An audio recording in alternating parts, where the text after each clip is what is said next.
இடும்பவனம் அந்த கார்த்திக் மாலை முரசு தொலைக்காட்சியிலே பேசியிருக்கிறான். திரிபுராவில் லெனின் சிலையை உடைத்ததை போல் தந்தை பெரியார் சிலையை உடைப்போம் என்று நாங்கள் இன்றைக்கு இந்த மேடையில் இன்று அறிவிக்கிறோம்.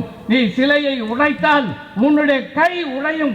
ஆணைமுத்து அவர்கள் பெரியாருடைய முழுமையான தொண்டர், அணுக்க தொண்டர். அவர் வாழ்நாள் முழுவதும் பெரியாருக்காக தன்னை ஒப்படைத்துக் கொண்டவர். நேர் நிறுத்தக்கூடாது. சீமான் ஏதோ ஆணைமுத்தை பெருமைப்பட்டது கிடையாது. பெரியாரா ஆணைமுத்தான் கேட்கறதே முதல் தவறு. இனிமேல் சீமான் அது போன்று வெளிப்படையாக பேசக்கூடாது. அப்ப தமிழ்நாட்டில் படிக்கிற BA, MA, MSc, BSc எதை படித்தாலும் நம்முடைய மாணவர்களுடைய பட்டம் செல்லாது என்று சொல்லி இருக்கிறான். அதை எதிர்த்து போராட வேண்டிய நாம் இன்றைக்கு சீமானை பற்றி பேசிக் கொண்டிருக்கிற நிலையை சீமான் உருவாக்கி இருக்கிறான். அதான் பிஜேபிக்கு சார்பாக ஒரே நேர்கோடு தான் எல்லாத்துக்குமே. அமித்ஷாக்கு பாரதி விழா, UGCக்கு இன்றைக்கு சீமான். உண்மையான தமிழ் தேசியவாதிகள் நாம் இங்கே இருக்கிறோம். பெரியார் தொண்டர்களும் தமிழ் தேசிய கூட்டணியும் இது போல இயக்கங்கள் இருக்கிறோம். போலியாக தமிழ் தேசியம் என்ற பேர்வையில் இன்றைக்கு சங்கிக்கு வேலை செய்கின்ற மணியரசன், சீமான் போன்றவர்களை தோலுரிப்போம், அவர்களை களத்திலே சந்திப்போம். இந்த பொங்கல் விழாவை முதலாக தமிழகத்தில் பொது மேடையில் நடத்தியவர் சென்னை மாநில கல்லூரியினுடைய தமிழ் பேராசிரியர் காவே நமச்சிவாயர். அந்த நிகழ்ச்சியில் தந்தை பெரியார் அவர்களும் திருவிக அவர்களும் கலந்து கொண்டார்கள். 1935ஆம் ஆண்டு இந்த நிகழ்ச்சி பொங்கல் விழா வெளிப்படையாக ஒரு பொது விழாவாக நடைபெற்றது. அப்போது முதல் தொடர்ந்து இது தமிழக மக்கள் விழாவாக கொண்டாடப்பட்டு வருகிறது. இதை ஏன் சமத்துவ பொங்கல் என்று சொல்லுகிறோம் என்றால், இதில் எல்லா மதத்தவரும் கொண்டாடுகிறார்கள். இது ஒரு இயற்கை திருவிழா. கடவுளே இல்லை என்று சொன்ன பெரியார் கூட இந்த பொங்கலை மட்டும் கொண்டாடுங்கள், ஏன்னா சூரியனுக்கு படைக்கிறோம், இயற்கையில் விளையுது, இதில் எந்த மூட நம்பிக்கையும் இல்லை, நம்ம மகிழ்ச்சியை கொண்டாடுகிறோம், ஆகவே பொங்கலை கொண்டாடுங்கள் என்று பெரியார் அவர்கள் அறைகோல் விடுத்தார்கள். அவர் ஏற்றுக்கொண்ட ஒரே திருவிழா. திமுக கழகம் வந்த பிறகு இதை மக்கள் மத்தியில் வெகுவாக கொண்டு சென்றார்கள். தொடக்க காலத்தில், ஆரம்ப காலத்தில் எல்லா கிராமங்கள் தோறும் இந்த பொங்கல் விழாவை சிறப்பாக நடத்தினார்கள். இப்போ சமத்துவ பொங்கல், இப்போது அரசாங்கமே விழாவை கல்லூரி மாணவர்களுக்கெல்லாம் நடத்துகின்றார்கள். என்னன்னா, இப்போ எல்லாரும் எனக்கு முன்னாடி தோழர் சீமானை பற்றி பேசி கொண்டிருந்தார்கள். நான் அதிகமாக பேச விரும்பலை, ரெண்டே செய்தி தான். அவர் அந்த நேர்காணலில் திருமுருகன் காந்தி அவர்கள் சீமானுடைய 10 கேள்விகளுக்கும் நேர்மையான முறையில் பதிலளித்திருக்கிறார். வீடியோவில் இருக்குது. அவர் பெரியார் ஆணைமுத்துக்கு எதிராக நிறுத்தினார். அதுக்கு நான் பதில் சொல்லணும். ஏன்னா நான் ஆணைமுத்து கூட 35 ஆண்டு இருந்தவன். ஆணைமுத்துக்காகவே என்னுடைய வாழ்க்கையை ஒப்படைத்தவன். 89 அவர் கூட பெரியார் கொள்கை பரப்பும் பணியை தவிர வேறு எந்த பணியும் இல்லை என்று அவர் மறைந்த பிறகும் அந்த ஏட்டையும் இயக்கத்தையும் நடத்தி கொண்டிருப்பவன். நான் தான் அதுக்கு பதில் சொல்லணும். அவர் பெரியார் சமூக நீதிக்கு என்ன தொடர்புன்னு கேட்குறார் சீமான். இது எந்த விதத்தில் நியாயம் கிடையாது. ஆணைமுத்து தானே செஞ்சார். ஆணைமுத்து பின்னாடி செஞ்சார். 78க்கு பிறகு வட மாநிலங்களில், பீகாரில், உத்தரப்பிரதேசில் எல்லாம் போயிட்டு மண்டல் கமிஷன் வருவது காரணமாகிறார். ஆனால் பெரியார் அவர்கள் 1925 என்றைக்கு சுயமரியாதை இயக்கம்னு ஆரம்பித்தாரோ அன்னையிலிருந்து வகுப்பு வாரி உரிமைக்காக தொடர்ந்து காங்கிரஸ்ல இருக்கும்போது 19 குரல் கொடுத்தவர். 1950 புதிய அரசியல் சட்டம் நடைமுறைக்கு வந்தவுடன் அண்ணல் அம்பேத்கர் அவர்களுடன் இருந்து அரசியல் சட்ட வரைவு குழுவில் இருந்த அல்லாடி கிருஷ்ணசாமி ஐயர், அவருக்கு என்னன்னு தெரியும் சட்டத்தில் என்ன இருக்குதுன்னு. ஏன்னா டிராப்டிங் கமிட்டியில் ஒன் ஆஃப் தி மெம்பர். அவர் ஒரு பாப்பாத்தி, அந்த செண்பகம் துரைராஜ் என்ற பாப்பாத்தியை அழைத்து, நீ சென்னை உயர்நீதிமன்றத்தில் ஒரு வழக்கு போடு, இந்த நீதி கட்சி கொண்டாந்து இடஒதுக்கீட்டே நான் இல்லாமல் பண்ணிடுறேன்னு சொல்லி சென்னை உயர்நீதிமன்றத்தில் வழக்கு போட்டாங்க. செண்பகம் துரைராஜினுடைய அபிட்டாவிட்ட நான் ஜெராக்ஸ் எடுத்து வச்சிருக்கிறேன். அந்த அம்மா என்ன சொல்லியிருக்கிறாங்கன்னா, நான் 1934 சென்னை பல்கலைக்கழகத்தில் BA படித்தேன். அப்போது எனக்கு மருத்துவ பல்கலைக்கழகத்தில் சேர வசதி இல்லை. இப்போது சேரலான்னு பார்த்தா நான் பாப்பாத்தின்றதுனால எனக்கு சீட்டு கிடைக்கல. அரசியல் சட்டம் பிரிவு 19(2) மொழி, இனம், பால் வேறுபாடு காரணமாக எதனாலையும் பாகுபாடு காட்டப்பட மாட்டாதுன்னு இருக்குது. நான் பாப்பாத்தின்னு பாகுபாடு காட்டுறாங்க இந்த கம்யூனல் ஜீவோவில். ஆகவே இந்த சட்டம் செல்லாதுன்னு அறிவிக்கணும்னு தான் கேஸு. வழக்கு ஆடினவர் யாரு? அல்லாடி கிருஷ்ணசாமி ஐயர். வழக்கு போட்டவர் பாப்பாத்தி செண்பகம் துரைராஜன். அப்போ நீதிபதி, சென்னை நீதிமன்ற நீதிபதிகள் மகா மட்டம். ஒண்ணுமே இந்த அம்மா மனுவே போடல மருத்துவக் கல்லூரிக்கு, செல்லாதுன்னு சொல்லிட்டான் கம்யூனல் ஜீவோ.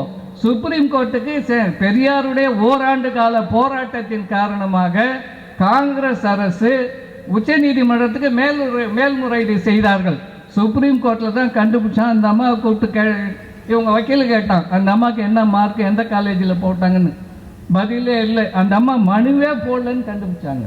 சுப்ரீம் கோர்ட் தீர்ப்பில் இருக்கு, இணையதளத்தில் இன்னைக்கும் கிடைக்குது. மனுவே போடல.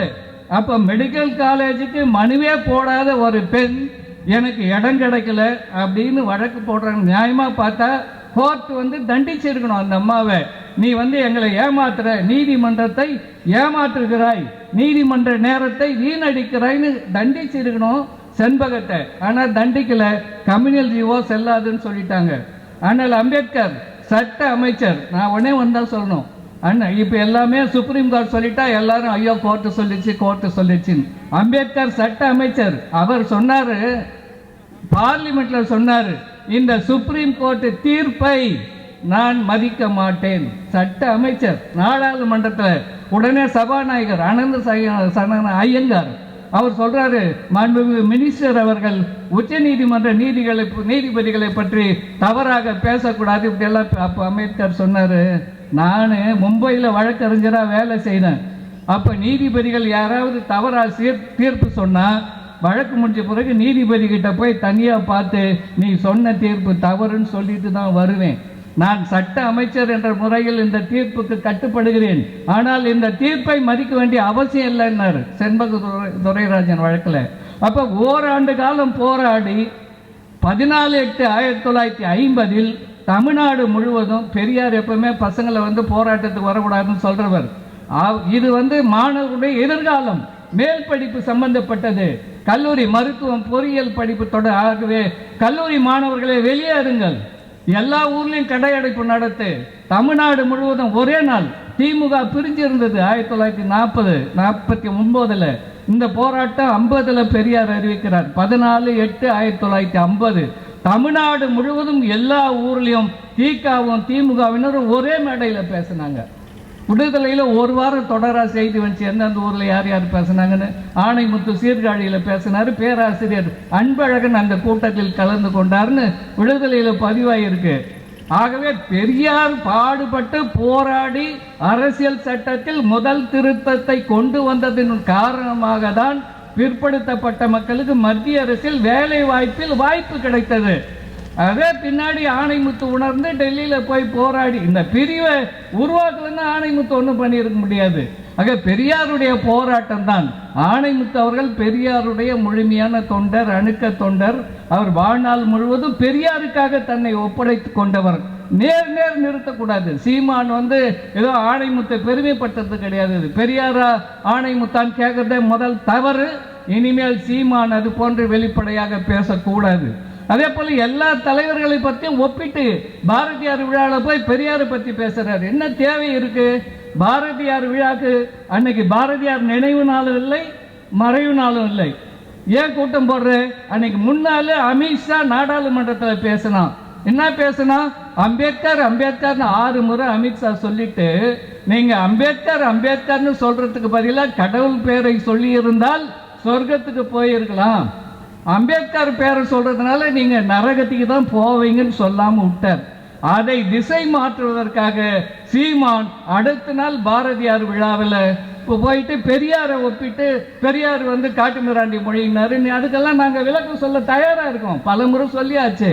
இது அதே போல இப்போது பேசுறதுக்கு என்ன காரணம்னா, நாம எல்லாம் யூஜிசியில இப்ப என்ன ஒரே நிமிஷம் தான், தமிழ்நாட்டில் மாநில பல்கலைக்கழகங்களில் கல்லூரிகளில் படித்து தேசிய கல்விக் கொள்கையை ஏற்காவிட்டால் நீங்கள் படித்து வாங்குகிற பட்டம் செல்லாதுன்னு முந்தின நாள் அறிவிச்சிருக்கிறான். அப்ப தமிழ்நாட்டில் படிக்கிற BA MA MSc BSc எதை படித்தாலும் நம்முடைய மாணவர்களுடைய பட்டம் செல்லாது என்று சொல்லி இருக்கிறான். அதை எதிர்த்து போராட வேண்டிய நாம் இன்றைக்கு சீமானை பற்றி பேசிக் கொண்டிருக்கிற நிலையை சீமான் உருவாக்கி இருக்கிறான். அதான் பிஜேபிக்கு சார்பாக ஒரே நேர்கோடு தான் எல்லாத்துக்குமே. அமித்ஷாக்கு பாரதி விழா, யூஜிசிக்கு இன்றைக்கு சீமான். நம்ம யூஜிசி பற்றி போராடணும், யூஜிசி அரசாணை எரிச்சிருக்கணும். இன்றைக்கு இருக்கிற தமிழ் தேசிய கூட்டணி, பெரியார் இயக்கங்கள் எல்லாம் சேர்ந்து டெல்லி அடங்குற மாதிரி, அமித்ஷாக்கு உரைக்கிற மாதிரி, டெல்லி கல்வி அமைச்சர் மன்னிப்பு கேட்கிற அளவுக்கு மிகப்பெரிய போராட்டத்தை தமிழகம் கண்டிருக்க வேண்டும். அதை திசை மாற்றுவதற்காக சீமான் வேண்டும் என்று பெரியார் சொல்லாததை எல்லாம் சொல்லியதாக கூறி, பசப்பு வார்த்தைகளை கூறி, மிக இழிவான ஒரு கேவலமான சங்கி அரசியலை பேசிக் கொண்டிருக்கிறார். அவர் உண்மையான தமிழ் தேசியர் அல்ல.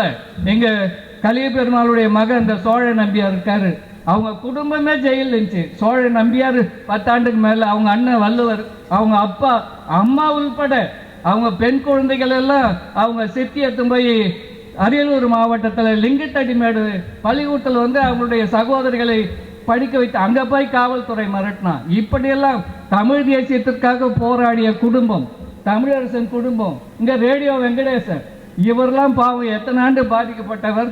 உண்மையான தமிழ் தேசியவாதிகள் நாம் இங்கே இருக்கிறோம். பெரியார் தொண்டர்களும் தமிழ் தேசிய கூட்டணியும் இது போல இயக்கங்கள் இருக்கிறோம். போலியாக தமிழ் தேசியம் என்ற பேர்வையில் இன்றைக்கு சங்கிக்கு வேலை செய்கின்ற மணியரசன், சீமான் போன்றவர்களை தோலுரிப்போம், அவர்களை களத்திலே சந்திப்போம். திருமுருகன் காந்தி சொல்லி இருக்கிறார், குமரன் இருக்கிறார். குமரன் தான் முதல்ல சீமான ஒரு ட்ரங்க் பெட்டியில வந்தவருக்கு சென்னையில அடைக்கலம் கொடுத்தவர் குமரன். அதனால குமரன் மேடையில் இருக்கிறார். இனிமேல் நாங்கள் இந்த இடும்பவனம் அந்த கார்த்திக் மாலை முரசு தொலைக்காட்சியிலே பேசியிருக்கிறான். திரிபுராவில் லெனின் சிலையை உடைத்ததை போல் தந்தை பெரியார் சிலையை உடைப்போம் என்று நாங்கள் இன்றைக்கு இந்த மேடையில் இன்று அறிவிக்கிறோம். நீ சிலையை உடைத்தால் உன்னுடைய கை உடையும் என்பதை இந்த மேடையில் இந்த தமிழ் தேசிய கூட்டணி சார்பிலும் பெரியார் இயக்க தொண்டர்கள் சார்பிலும் கூறி விடைபெறுகிறேன். நன்றி, வணக்கம். குறிப்பாக நம்முடைய ஒரு தொன்மை வாய்ந்த சமூகமாக சாதி மடங்களை கடந்து இனத்தின்பாலும் மொழியின்பாலும் பற்று கொண்டிருக்கிற இந்த சமூகம், மொழிக்காக உயிரை தந்த இந்த சமூகம், தன் நிலத்திற்காக தன் இன்னுயிரை அல்லது படை நடத்திய நம்முடைய தமிழ் சமூகம் இப்போ தாழ்வுற்று நிலையில், ஒற்றுமையற்ற நிலையில், சாதிகளாகவும் மதங்களாகவும் சித்தாந்த ரீதியிலும் சிதைக்கப்பட்டிருக்கிற ஒரு கடுமையான நெருக்கடியிலிருந்து இந்த தமிழர் நம்முடைய சமத்துவ பொங்கலின் வழியாக தமிழர்களினுடைய நம்முடைய ஓர்மைக்காக, ஒற்றுமைக்காக இந்த பொங்கல் விழாவில் நிறைய தலைவர்கள் கருத்துக்களை சொன்னாங்க. சமகாலத்து அரசியல் அல்லது இந்திய நாட்டினுடைய அரசியல் சூழல், தமிழ்நாட்டினுடைய அரசியல் சூழல் இவ்வளவு காலமும் நீடித்ததை போல இல்லாமல் இப்பொழுது ஒரு தடம் மாறுகிற ஒரு சூழலில் இந்த பொங்கல் விழா நடைபெற்றிருக்கிறது.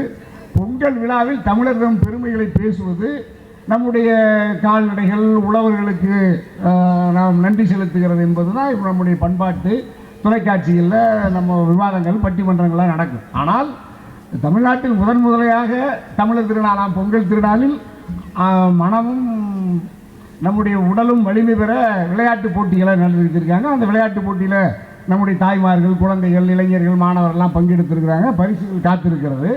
கூடவே அரசியல் பயிற்சியையும் கட்டாயமாக தருகிற சூழலுக்கு இந்த மேடை அமைந்திருக்கிறது. மேடையில் நாளெல்லாம் வாழ்நாளெல்லாம் அரசியல் பேசி சமூகத்தை சீர்திருத்தி மக்களின் நலன் காக்குகிற இயக்கங்களும் தலைவர்களும் வந்து குழுமி இருக்கிற நம்முடைய உறவுகளும் தான் இந்த பொங்கல் விழாவை நம்ம இப்போ கொண்டாடுறோம்.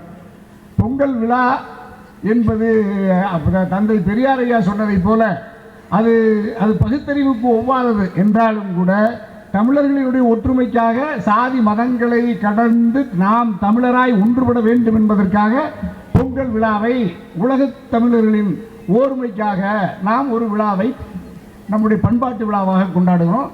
அதில் மஞ்சு விரட்டு இருந்தது, பல்வேறு வீர விளையாட்டுகளை நம்ம இருந்தோம். கால்நடைகள், அப்புறம் உழவு தானியங்களை உற்பத்தி செய்வது, அந்த உற்பத்தி செய்த தானியங்களை அல்லது உழவர்களை நாம் மதித்து ஒரு ஒரு ஒரு ஒரு ஒரு பண்பட்ட சமூகமாக உலகத்துக்கு நம்ம வெளிப்படுத்தணும். மகிழ்ச்சி தான், அதைத்தான் ஐயாவும் வரவேற்றாங்க. ஆனால் இப்போ இருக்கிற அரசியல் சூழல் ஜனநாயகம், சுதந்திரம், மக்களாட்சி கேள்விக்குறியாக்கப்பட்டிருக்கிறது. சமத்துவம், சமூக நீதி, பகுத்தறிவு, சுயமரியாதை கேள்விக்குறியாக்கப்பட்டிருக்கிறது. மிக கடுமையான வீழ்ச்சியில் தமிழ் சமூகம் வேகமாக வீழ்ந்து வருகிறது. நம்மை சாதியாலும் மதத்தாலும் ஒரு கோட்பாட்டு நிலையிலும் புலப்புகிற சமூக ஊடகங்களும் நாளெல்லாம் தொலைக்காட்சிகளும் பத்திரிகைகளும் ஏராளமான மூட கருத்துக்களை தமிழ் மக்கள் மத்தியிலே வேகமாக ஊடுருவ செய்து நம்முடைய ஆற்றலை ஓர்மையை அது சிதைக்கிறது என்கின்ற மன வருத்தத்திலிருந்து இந்த பொங்கலை நாம் ஒரு உறுதியேற்கிற நாம் தமிழர்களாய் சாதி மதங்களை கடந்து வர்க்க பேதங்களை மறந்து கோட்பாட்டு சித்தாந்த விவாதங்களை பின்னுக்கு தள்ளிவிட்டு நம்முடைய நிலத்தை நம்முடைய மண்ணை நம்முடைய மொழியை பாதுகாக்க வேண்டிய பொறுப்பு ஒவ்வொரு நம்முடைய உலகம் முழுக்க பரவி வாழுகிற ஒட்டுமொத்த தாய் தமிழ் சமூகத்துக்கு இருக்கிறது என்பதை உணர்ந்து உலகம் முழுக்க இந்த காட்சியை பார்த்து கொண்டிருக்கிற நம்முடைய மக்கள், மாணவர்கள், இளைஞர்கள், குழந்தைகள் மூட கருத்துக்களுக்கு இரையாகி வஞ்சகத்திற்கும் சூழ்ச்சிக்கும் இரையாகி நம்மையெல்லாம் ஆளாக்கிய சான்றோர் பெருமக்களை எல்லாம் களங்கப்படுத்துகிற மிக கடுமையான அரசியல் தாக்குதலை தமிழ் மண்ணிலே நிகழ்த்துகிற போக்கு பொது உடைமை இயக்கங்களுக்கு, பகுத்தறிவு இயக்கங்களுக்கு, அறிவு சார்ந்த கருத்துக்களுக்கும் அதை நாளெல்லாம் பரப்பிய தலைவர்களை கடுமையாக தாக்கி அவருடைய கருத்தை பிம்பத்தை உடைத்து மூட கருத்துக்களை ஆயிரம் ஆண்டுகளாக அடிமைப்பட்டு கிடந்த இந்த தாய் தமிழ் சமூகத்தை ஒரு பிற்போக்கு சமூகமாக, மூட சமூகமாக, கற்கால சமூகமாக, அறியாமையிலே, வறுமையிலே, பிணியிலே ஆயிரம் ஆண்டுகளாய் சாதிகளாய் ஒடுக்கப்பட்டு கால்நடைகளைப் போல் மந்தைகளைப் போல் நம்மை எல்லாம் அடக்கி ஆண்ட ஒரு கூட்டம் மீண்டும் நம்மை அப்படிப்பட்ட ஒரு நிலைக்கு தள்ளுவதற்கு மனிதனை நினைத்து கடவுளை மறந்து சுயமரியாதையோடு நம்மை எல்லாம் தலைநிமிரச் செய்த தத்துவ கருத்துக்களை வெளிச்சத்துக்கு கொண்டு வந்து நமக்கெல்லாம் வாழ்வழித்து ஒளி பாய்ச்சிய தந்தை பெரியாரை, பேரறிஞர் அண்ணாவை, அண்ணல் அம்பேத்கரை, அண்ணல் காந்தியை கூட அவர்கள் படிப்படியாக அந்த கட்டுமானங்களை சிதைத்து நம்முடைய வாழ்வியலில் நமக்கான அமைதியை, நமக்கான உரிமையை மறுத்து ஒரு பாசிச மூட கருத்துக்களுக்கு இந்த மொத்த தமிழ் கூட்டம் மட்டும்தான் பாசிசத்தினுடைய பிடிக்கு சிக்காமல் இருந்தது. அந்த பிடியிலிருந்து கொஞ்சம் கொஞ்சமாக நழுவி மீண்டும் நாம் அந்த பாசிச ஒரு ஒற்றை சமூகத்தினுடைய சதிக்கு இரையாகிற கடைசி நிலையிலிருந்து நம்முடைய தமிழ் சமூகம் விழித்துக் கொண்டு நாம் ஒன்றுபட்டு அந்த பாசிசத்திற்கு எதிராக, மதவாதத்திற்கு எதிராக மூட கருத்துக்களை நாளெல்லாம் பரப்பி கூட்டம் கூட்டமாய் குழந்தைகளோடு நாள் கணக்கிலே, வாரக்கணக்கிலே, மாதக்கணக்கிலே ஆலயங்களிலே நம்முடைய தமிழர்களை முடங்கச் செய்து சடங்குகளாலும் சம்பிரதாயங்களாலும் மனிதனுடைய உளவியலை சிதைத்து கல்வி கூடங்களிலே, கல்லூரிகளிலே, பல்கலைக்கழகங்களிலே பயிலுகிற மாணவர்கள் எல்லாம் பல்வேறு வடிவங்களிலே இறை பயணம் என்பதற்காக பாத யாத்திரை என்றும் பல்வேறு இறை வழிபாட்டுகளுக்காக நாள் கணக்கிலே ஆலயங்களிலே கூடி இரவு முழுக்க பயணிக்கிற பக்தி பரவசத்திலே இந்த மக்களை மூட சகதியிலே தள்ளுகிற ஒரு மிகப்பெரிய பாசிச பண்பாட்டு படையெடுப்பு நடந்து கொண்டிருக்கிறது என்பதை உணர்ந்து பகுத்தறிவு கருத்துக்களை பாய்ச்சி சமூக நீதியை நிலைநிறுத்தி தமிழ் சமூகத்தின் தலைநகருக்காக இந்த நூற்றாண்டிலே நாம் கொஞ்சம் கொஞ்சமாக கண்விழித்து இப்பொழுதுதான் மானத்தோடு இந்த தமிழ் சமூகம் தலைநிமிருகிற தருவாயில மீண்டும் நம்மை அடிமைப்படுத்துவதற்கும் பால்படுத்துவதற்கும் ஆயிரம் ஆண்டுகளாக நம்மை சுரண்டிய ஒரு கூட்டம் இப்பொழுது நாட்டை ஆளுகிறது பாஜக என்கின்ற பெயரிலே. அதிலிருந்து நாம் தப்பித்துக் கொள்வதற்கு, அந்த சதியிலிருந்து நாம் ஒன்றுபடுவதற்கு நமக்குள்ளே திராவிடம் என்றும் தமிழ் தேசம் என்றும் பொதுவுடைமை என்றும் பல்வேறு கருத்துக்களை நமக்குள்ளே மோதல் செய்து நம்மளுடைய இரத்தத்திலிருந்து ஆயிரம் ஆண்டுகளாக அந்த இரத்தத்தை சுவைத்து நம்மை பிரித்து நம்மை அடிமையாக்கி வைத்திருந்தவர்கள் மீண்டும் அதே கருவியை பயன்படுத்தி நம்மை சிதைக்க முயற்சிக்கிறார்கள். நாம் ஒன்றுபட்டு சாதி மதங்களுக்கு அப்பாற்பட்டு இனமென்றும் மொழி என்றும் நிலமென்றும் அறிகின்ற பொழுது ஒரே நிலையில் ஒரு குடையின் கீழ் நின்றிருந்து ஜனநாயகத்தை, சுதந்திரத்தை, மக்களாட்சி தத்துவத்தை, பகுத்தறிவு, அறிவு என்கின்ற ஆயுதத்தால் கடவுளை மறந்து மனிதனை நினைத்து மக்கள் சமூகம் நாம் தலைநமர அமைதியான நல்வாழ்வு வாழ இந்த தமிழர்தம் பொங்கல் திருநாளில் நம்முடைய தமிழ் தேசிய கூட்டணி ஒன்றுதான் நம்மை இணைக்கிற பாலமாக இருந்து இந்த தலைவர்கள் தான் நம்ம எல்லாம் கடுமையான போராட்டங்களுக்கு மத்தியில், கடுமையான நெருக்கடிகளுக்கு மத்தியில் தலைநகர் சென்னையில் இவ்வளோ ஒரு அழகான மைதானத்தில் பல்லாயிரக்கணக்கான மக்கள் நாம் குடும்பமாய் கூடியிருந்து இஸ்லாமியர்கள் என்றும் கிறிஸ்தவர்கள் என்றும் இந்துக்கள் என்றும் சீக்கியர்கள் என்றும் நம்மை பிரித்து அரசியலிலே வாழ்க்கைகளை பெற்று அதிகாரத்திற்கு வந்து நம்மை தொடர்ந்து அடிமைகளாகவும் மூடர்களாகவும் மாற்றுகின்ற அந்த பொறுப்பிலிருந்து சதியிலிருந்து நம்மை விடுவித்துக் கொள்வதற்கு ஒரு அறிவு கருவியாக இந்த தமிழர் திருநாள் பொங்கல், சமத்துவ பொங்கல் நடைபெற்று வருகிறது. அதை ஏற்பாடு செய்த தலைவர்களுக்கும் தமிழ் தேசிய கூட்டணிக்கும் என் சார்ந்த பணிவான வாழ்த்துக்களை, நன்றியை, பாராட்டுகளை பரிசாக்கி தொடர்ந்து தமிழ்நாடு முழுக்க இது போன்ற சமத்துவ பொங்கலை நாம் திட்டமிட்டு நடத்தி இந்த தமிழ் தேசிய கூட்டணி அரசியல் தளத்திலே வலிமை பெற்று தமிழ்நாடு சட்டமன்றத்திலும் இந்திய நாடாளுமன்றத்திலும் தேர்தல் அரசியலிலும் தமிழ்நாட்டு மக்களினுடைய ஒட்டுமொத்த வாக்குகளையும் பெறுகிற வகையில் அறிவு சார்ந்து களத்திலே, தேர்தல் நிலைகளிலே, மக்கள் சமூக களத்திலே, போராட்ட களத்திலே முனைந்து நாம் கருத்துகள் மாறுபட்டிருந்தாலும் நம்முடைய விடுதலையை நுகர்ந்திட இவ்வளவு காலம் நாம் பெற்று வந்த உரிமைகள் பறிபோய்விடும் என்கின்ற அந்த நிலையில் இருந்து நம்மை தற்பாத்துக் கொள்வதற்கு பாலாஜி சொல்வதை போன்று பெரிய பொது உடைமை இயக்கமோ, பகுத்தறிவு இயக்கமோ, தமிழ் தேசிய திராவிட இயக்கமோ நம்மை செழித்து ஒன்றுபடுத்தி வலிமைப்படுத்தியது. அதே வலிமையை நாம் இன்னும் கூர்மையாக்கிட ஒன்றுபடுவோம். வாழ்க! வாழ்த்துக்கள். பொங்கல் தமிழர் திருநாளாம் தைப்பொங்கலிலே வாழ்க தமிழருடைய ஒற்றுமை. தமிழ் வாழ்க, இனம் வாழ்க, நிலம் வாழ்க, ஈழம் விடுதலை பெற வாழ்த்தி வாய்ப்புக்கு நன்றி பாராட்டி ஓரணியாய் அணி சேர்வோம். வாரீர் என் தாய் தமிழ் உறவுகளை என்று மீண்டும் என் தாய் தமிழ் உறவுகளை வரவேற்று வாய்ப்புக்கு நன்றி பாராட்டி நிறைவு செய்கிறேன். நன்றி, வணக்கம்.